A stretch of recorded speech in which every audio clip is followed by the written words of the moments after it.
Hello and welcome to Cover 2 TV. I'm Chris Pajak, this is Steve Hall. This is our Week 9 preview show. No Tom Jennings again, job and that. We're going to look at 4 games. The 4 games that we are going to look at are the Kansas City Chiefs, Dallas Cowboys, Rams, Giants, Bengals, Jaguars and Lions, Packers. And then we're going to take a look around the rest of the league. I did it and you left me hanging. Yeah, it did. I'm so sorry. I don't know how long we're going to keep this up for, because I mean, in like 10 years' time, if we're still doing this, and we're still doing this, is this our thing? Is that what we're going to be known for? People are going to see us on the street and go... I would love if someone come to me in the street and did that.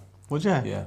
At the minute, people just come and talk to me about Redmen TV more than anything. Mine is generally falafel. Yeah, I would love people to come and have a chat to me about Cover 2 TV. Okay, well, maybe one day that will be the case. If you share the video, if you like the video and you subscribe to the channel, that could happen. You could make this man's dreams come true. So we're going to start off with the Kansas City Chiefs. The 6-2 Chiefs at the 4-3 Cowboys. Now, big news with the Cowboys. Everybody's talking about it at the moment.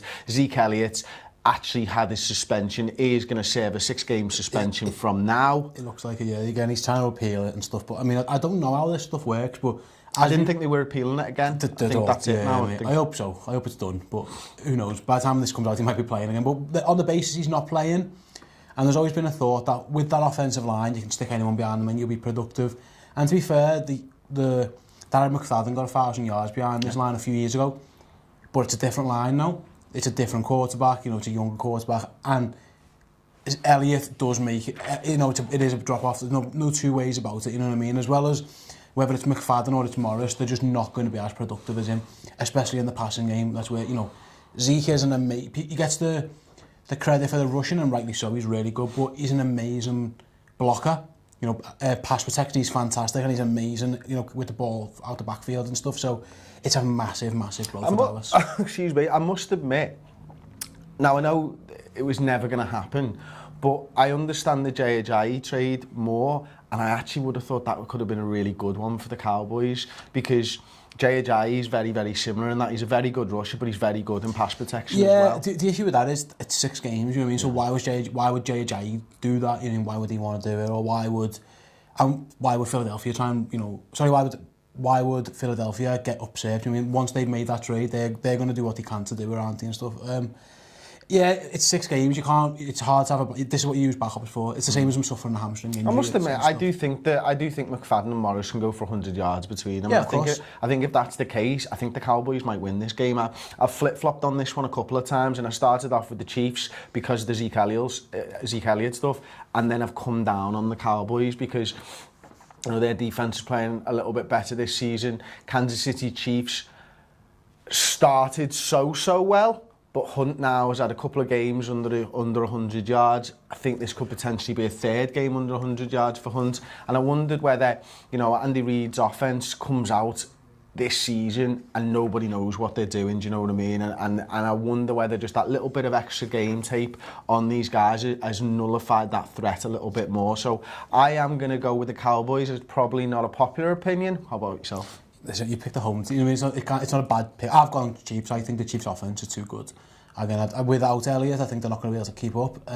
They want to keep Kansas City off the field, don't they? Run, Elliott, run him all day. And I agree, they can run McFadden and they can run Morris, but I don't think you're going to get as many explosive plays. They might average 3 or 4 or 5 yards carry, whatever, which is great, but it'll be in chunks. I tell you what, if they average 3, 4, up to 5 yards a carry, the Cowboys will be made up. Oh, absolutely. And where Elliott will do that for fun, you know what I mean? And you get big plays from Elliott, you get 30, 40, 50 yard runs.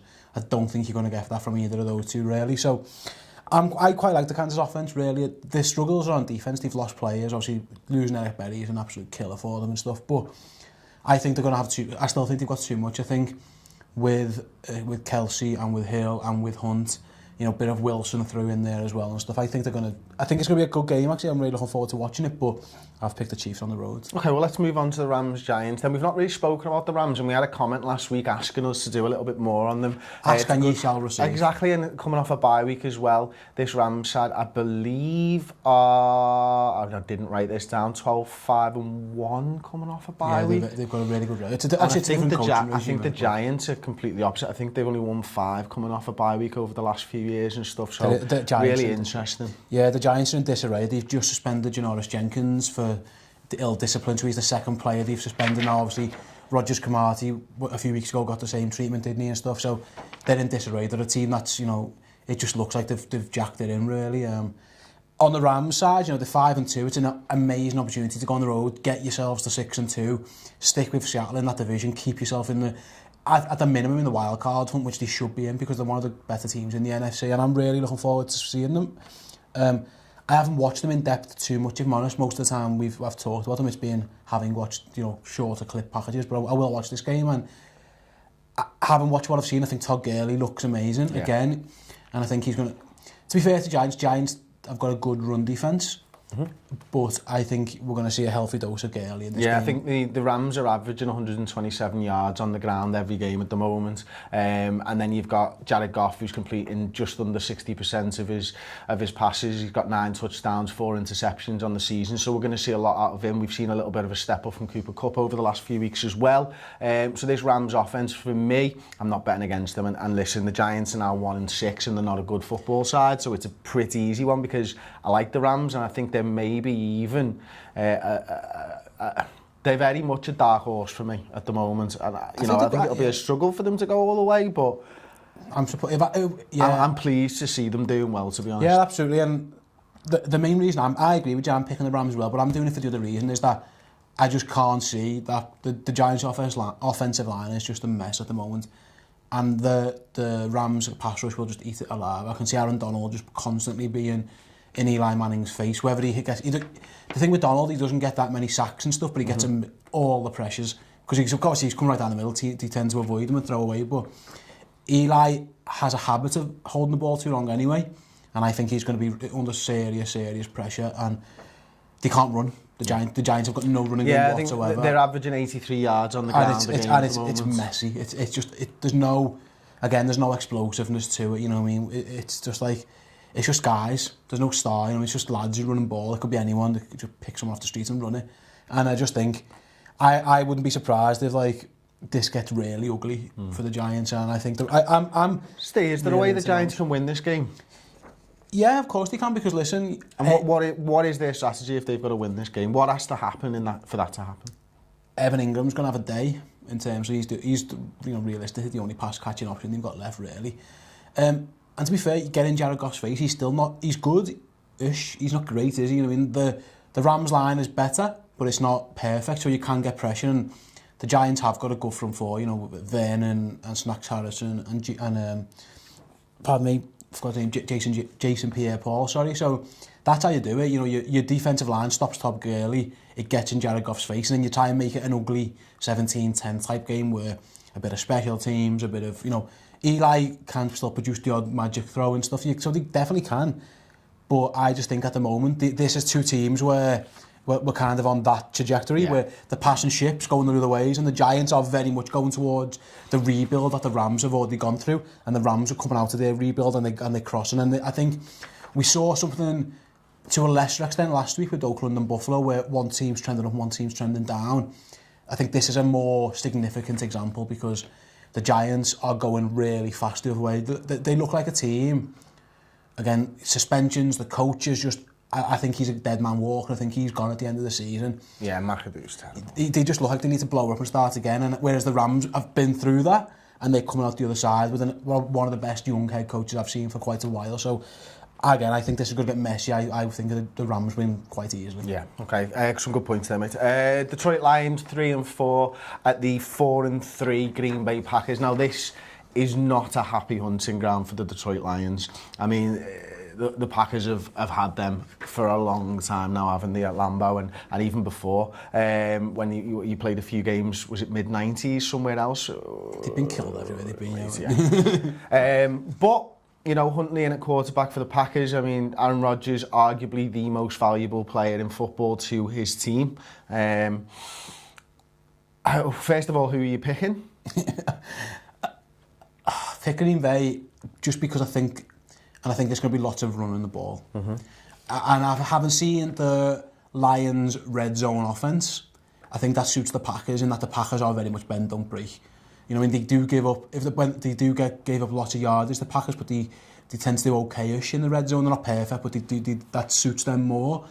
and the Lions have got no red zone offense. And I think coming off the bye week, I'll have trusted the coaching staff, Mike McCarthy and his team, to have come up with a better game plan than they had against the Saints, because Brett Hundley, we've seen what he is now. It was very conservative, and it had to be conservative, didn't it? It was, and not only conservative, is that we saw his flaws. They tried to make him... They didn't really know what they had. They kind of, excuse me, but he holds the ball too long, and which is expected. He's a kid coming in off the bench, you know what I mean?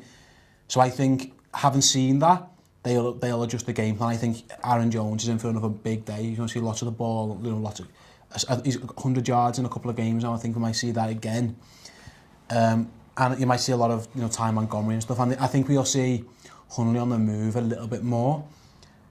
The Lions should be, the favourites, I think, for this game, because again, Packers are starting a quarterback. But the red zone offense for Detroit really scares me. In that, to beat Green Bay, I think you'd want to run the ball and obviously be good in the red zone. And they haven't really got either of those situations. But maybe it's one of them. You kind of alluded to it earlier, is that the Packers at the moment, for me, still an average defence, but definitely performing better than it has over the last couple of years, because they're bend don't break. They almost allow you to get into the red zone. And obviously, if the Lions are misfiring in the red zone at the moment, we know it was a ridiculous amount of plays that they ran. I think it was 20 odd plays in the red zone, and they didn't obviously get a touchdown last time out. So I must admit, it was close to call for me, but I have sided with the Lions, and I have sided with the Lions just purely based on the fact that they've got Matthew Stafford and you've got Huntley. So it's a difficult one to call, isn't it? But the Lions have been in some close games this season so far, and they've tended to lose actually a lot of the fourth quarter games. I mean, it's something that we know that Stafford's good at throughout his career in the NFL. Up to this point, had a little bit of a drop off, I suppose. But then, can you keep that consistently going throughout your career? That's very, very difficult, isn't it? At some stage, you need to be winning more games than they're winning and stuff. And I just think, on the road in Lambeau on a Monday night, it'll be a great win for them if they can get it, and it'll pretty much do the Packers in if they get it. I think I'm backing. I know a lot of people don't like Mike McCarthy. I like him. I think he's a good offensive schemer. The issue is we've never really had to see it, because you had Aaron Rodgers, so this is the week where you go, you know what, we're playing against a team whose pass rush isn't great. It's okay, it's not great. I don't think are particularly fantastic against the run. I think now, hopefully, they've had 2 weeks to come up with a decent game plan, where the Lions are just, come off playing Pittsburgh and don't have that week's rest. I think it's a significant difference. Okay, Cincinnati Bengals 3-4 at Jacksonville Jaguars 4-3. It's a pity actually that Jonathan's not with us today, because I'm sure he'd love to talk about the Jacksonville Jaguars in there. The Saxonville. Well, 10 sacks was it in the last game that they had? Jacoby Brissett, was it, that they sacked 10 times? And it could have been 20. Like that. Listen, both of these teams coming off games against Colts, I think I'm right in saying. I think one of them was 27-0, which was Jacksonville Jaguars, and the other was 24-23 in a really close game with the Bengals. So two teams coming off the same, one team coming off a bye week. I am back in Jacksonville Healthy, which is the key. Well, that's it, isn't it? I mean, this running back averaging 99 yards a game at the moment so far this season. Rookie running back, he's the top rushing touchdowns for the season with 6, I believe, so far. But they do have their weaknesses. Rush defence they're ranked last in the league. Well, yeah, absolutely. And that's first in points allowed, 6th in overall, and first in passing, I think. They've just traded for Marcel Darius, and listen, it's a ridiculous contract that he's on. He is way overpaid, like $100 million contract. He's not worth it. And people are wondering, why are Jacksonville giving up more draft picks to bring another D lineman in when their defence is great? And it's for that reason. He's not there to get. They don't need sacks. I mean, the Saxonville, they get 10 sacks a game. They need someone to stop the run. And that's what they brought him in for. Now, whether he features in this game, maybe not. It's only been a week since they traded for him. But Marcel Darius is good against the run. He's got all his problems, and he's not worth the money he's been paid in Buffalo, and I can see why Buffalo wanted rid. But he will stop the run. And what it shows for me is that Jacksonville think they're close. Yeah. They think they're close, and if we can stop that run, teams haven't really got anything on us, because we trust our pass rush, and rightly so. The likes of Calais Campbell, who's having an amazing defensive player 10 sacks in 7 games so far. He's having like the defensive player of the year type season. Their secondary with Boye and Ramsey is everything that we've... Ramsey's elite. He's ridiculous. First season in the league, and he's already one of the elite cornerbacks in the game. He's ridiculous, yeah. And like I say, Boye first year there as well. Ramsey, I think Ramsey, he's played like 18 games now or something, and he like you say, he's up there with the best already. I think this could be another rough day for the Bengals, if I'm honest. What does Andy Dalton like? No one likes pressure. And yet, and the corners, his wide receivers are going to struggle to get open. I think they're not going to be able to run the ball. They haven't shown the willingness to run the ball yet. And that should be the plan in this game. I think you should see lots of Jeremy Hill, for example, in this game, and Joe Mixon. But we've not seen it yet. Not really. And I say Darius comes in, maybe he helps shore that up, because Jacksonville's defence is built on speed. So if you look at the middle of their defence, it's quite small guys like Miles Jack, Smith, a bit of Ngakwe and stuff. And that's why they were easy to run on, because they went for fast linebackers. So when you've got young, small, fast linebackers, you can run against that. Bring a Marshall Darius in, hopefully for them, help shore that up a little bit.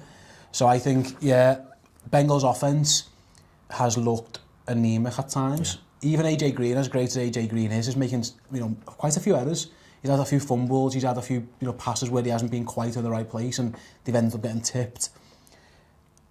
What's interesting is that they tried to trade away AJ McCarron, so they're obviously quite happy with Andy Dalton and the progress that he's making and stuff, which, all the best with that. Good for you if you fancy it. But yeah, I think this could be another 5, 6, 7, 8 sack game for Jacksonville. I think we'll get into that situation now where the Bengals line is what it is, and it's not what they wanted it or needed it to be. Okay.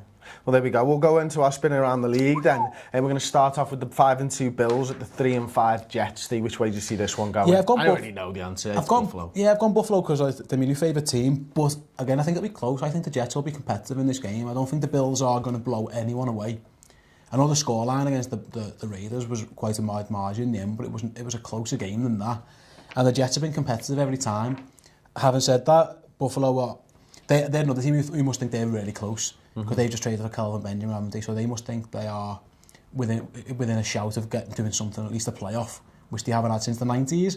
So even if they get to the playoffs and lose in the first round, I think their fans would be quite happy with that. So as a progress marker, I think we'll see a lot of LaShawn McCoy again. I think if you look at in the last couple of weeks, they've gone back to their scheme from last year, which is a lot of run-pass options for Tyrod. They've had Shady standing a bit deeper in the backfield so he has time to assess and stuff. They've kind of moved away from what they were doing, and it's no surprise that McCoy's been good in those last 2 games. So scheme-wise, they've noticed a weakness and identified it, and I just think you've got to pick them at the minute because they're the better team. Okay, I agree with that. I'm going with the Buffalo Bills as well. So we're going 4-4 Ravens, 4-3 Titans. I picked the Titans in this game. I just don't know what Baltimore Ravens side are turning up. I know they had a massive victory last weekend and stuff. Ranked up the points, but at home, I just can't see past the Tennessee Titans thing. Yeah, I've picked Titans as well. I hope Mariota's fit, because he is as good as he is, and he can play from the pocket when his mobility isn't there. That's a massive disadvantage, because teams can scheme for him not running. Yeah. You've got to account for his legs at the minute, and that does open up holes for the likes of Murray and Henry. So if he's fit, yeah, I think, which it looks like by all reports, he looks back healthy and stuff. I can't see past Tennessee at home. Okay, we'll go 2-5 Tampa Bay Bucks at New Orleans Saints, 5-2 Steve. New Orleans Saints have really turned it around this season on defence as well. We've spoken about it in a couple of videos over the last couple of weeks. I can't see anything other than the New Orleans Saints winning. Yeah, same. I think they're going to be right in Jameis's face. I think he's going to throw a few picks, because that's what Jameis has tended to do when he's under pressure and stuff. And again, these are just 2 teams who have flipped reverse what I thought. I thought the Saints were going to be bad, and I thought the Bucks were going to be really good. And it's the exact opposite. I've been so impressed with the Saints defence, which is a phrase that I'd never ever thought I'd say. Cam Jordan's fantastic, and I mentioned Marshall Lattimore every week. I think he's brilliant, and it isn't just those 2. There's other guys as well. A lot of Alvin Kamara in this game. Yeah. I think we'll see a lot of Alvin Kamara, and I think, I'd pick the Saints by a considerable margin. Okay, probably one of the easiest picks of the weekend for us. 3-4 Denver Broncos at the 7-1 Philadelphia Eagles. Philadelphia Eagles obviously just traded for Jay Ajayi. This could be nasty. It could, and there's talk that Brock Osweiler might be playing for the Broncos, which we've lived that life. Good luck with that. What I would say is that the Denver have got the defence to slow it down, to at least confuse Carson Wentz and maybe stop the running game a bit, because it's still a really good defence. But how can you pick against the Eagles at the minute? For me, they're the best team in the league as we speak. Record-wise shows that, and how they're playing shows that. It just looks like there's something special happening there with that quarterback, with that pass catches, with the defence. I think, yeah, I agree with you. I think it could get quite ugly. I just can't see Denver keeping up scoring-wise. So yeah, and that's it, isn't it? You know, if Brock Osweiler does come in, I think he's going to struggle. If Simeon's in there, I think he's going to struggle. I really don't think it matters who they play in this game, to be honest with you. Okay, we'll move on. 4-3 Falcons, 5-3 Carolina Panthers. If you'd have asked me 3 weeks ago who's going to win this game, I'd tell you the Atlanta Falcons. But I think the Panthers have turned it around. They've shown a little bit of faith in Funchess and the other wide receiving core by getting rid of Kelvin Benjamin. I was a little surprised by the move, to be honest, because I think over Newton's career, he's liked Kelvin Benjamin as a target, but these other wide receivers that you got are just as tall and can go up and get the ball as well. So I've gone for Panthers in this game. How about you, mate? Yeah, I've gone Panthers as well, and I think I've done it defensive-wise. Atlanta's offense is stuttering. I think that's fair to say, and the Panthers' defense has looked really, really good for the last couple of weeks. Big test for them. No, they're playing against a much better offense than they've played in the last few weeks as well. You know, they haven't been tested so much. You know, Tampa didn't really test them, and the Bears aren't testing anybody at the moment. But I think the Panthers at home will. I don't know. The issue is, they can't run, and that's what gives me pause. They're just not running the ball at all, and that's really difficult for them because they want to be a milk-the-clock team, explosive on defence, and they can't really do it. Trading Benjamin, there must be, I don't know, they've got their reasons. I'm not sure I agree with what they are, or I know what they are at the moment, because Curtis Samuel hasn't really shown anything as a pass catcher. Obviously, Funchess has started to emerge. They haven't got Greg Olsen at the moment. He's still injured, so it's Dixon, who's just a possession guy. So yeah. It is an odd one. He's been all right though, Dixon. He's fine. He's no Greg Olsen. There's not many. Exactly. Well, Greg Olsen's one of the best in the league. So I'm not sure what their plan is, to be honest, whether they're going to change the scheme up a bit. But I'm basing this on the defence. I think the defence has been lights out. Yeah, I agree. Okay, Indianapolis Colts at Houston Texans. This could be ugly. Houston for me. By a mile. By an absolute country mile. The Colts just like the phone they're in, and I don't really blame them, to be honest. They're beat up. They're starting quarterback's injured. They've got tons of injuries. They lost Malik Hooker as well for the season, which is a killer for them. And I'm not backing against Deshaun Watson at home against this average team. I think it's going to be again. I think if he can score 40 on Seattle or 38 on Seattle, imagine what he could do to the Colts at home. I think this could be another game where it gets messy quick. And is it Brown that they've just traded away? Yeah, which is a surprise actually. I thought, because obviously there's issues there. He's been holding out. Obviously he's not the most popular guy in the camp or whatever, but that's big for when you've got a rookie quarterback to trade away his elite left tackle. Now he's 32 years old, is he? Yeah, he's getting on a bit, but he's really good. Having said that, he hasn't been on the field, so, and Deshaun Watson's showing that he's got the mobility, and maybe that they've thought, well, we can kind of go without it anyway. But it does feel like a strange trade for me, because I think, you know, Houston Texans, although it's not the grand aim of their plan at the moment, they found themselves potentially in a win now season. Oh yeah, because of the quarterback play. So to get rid of that guy at left tackle in Dwayne Brown, it just feels dead strange to me. Yeah, but I think it's more of an off-field thing. You know, he's been holding out. There's been talk of discontent. Obviously, they've had massive issues with the owner in recent weeks with the comments he made and stuff. And I just think it was one of those of, you know what, he hasn't been here for 9 weeks. He's come back for a week. Let's just move on from him. And if he doesn't want to sign, if there's no long-term deal coming, let's cash in on him. I'm surprised. I would let him play out the season if I was them and then got rid of him. But you know, sometimes, you know, dressing room culture and all that kind of thing is you cut it off just so it doesn't really affect the team as much. But it's a massive downgrade from him to what they've got now. So let's see how that works out. We'll move on. 3-4 Arizona Cardinals beat up Arizona Cardinals to the 0-8 San Francisco 49ers. And this is the first time, I think, this season I'm picking the San Francisco 49ers. Oh, you know what? I thought I was on my own. I thought I might have had a pick up. Yeah, so have I. I didn't feel comfortable. I don't know if we'll see Jimmy G. No, you probably won't. I don't think we will. Bit of CJ better that, and he's crap. The Cardinals, I just can't pick them at the moment. I'm not picking Drew Stanton either. So I mean, it's who's ready for some Drew Stanton v CJ Beathard action? That's what we want in week 9 of the NFL season, isn't it? Oh, get excited for that. There's a reason it's this low down on the agenda.